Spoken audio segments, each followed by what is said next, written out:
There's no judgment in their goings. They just glandular do what they do. Now watch, because the result of no judgment, when there is no judgment, this is what happens. You make crooked paths.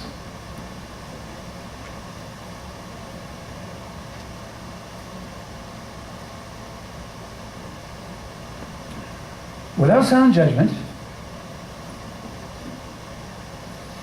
you make crooked paths. All right? And now watch this. And whosoever goes down that crooked path shall not know peace.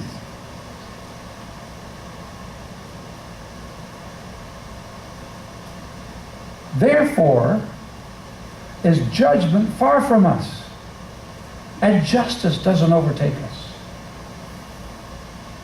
So we get in this situation where we are waiting for light, but there's just obscurity. The light doesn't come on. We don't get it.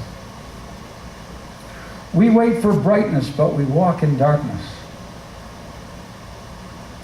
We grope for the wall like the blind. We grope as if we had no eyes. We stumble at noonday as if it were nighttime.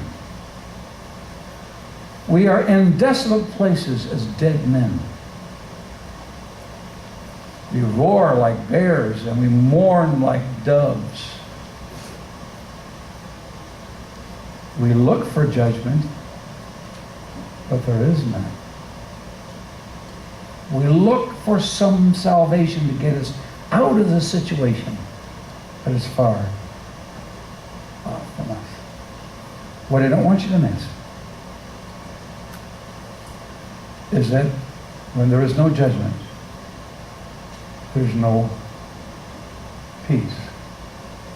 When there's no sound judgment, you make crooked paths.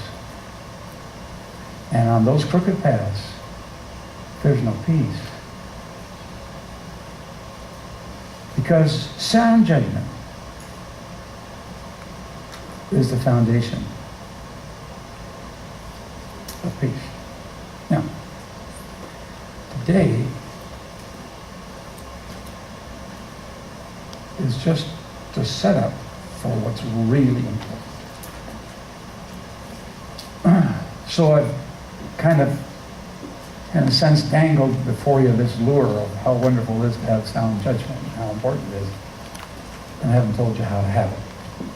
Next Sunday morning, we're going to go through the principles of sound judgment. When applied, you will have sound judgment. So the how-to comes next Sunday morning. Amen. So I hope you're tantalized enough to come back and get it.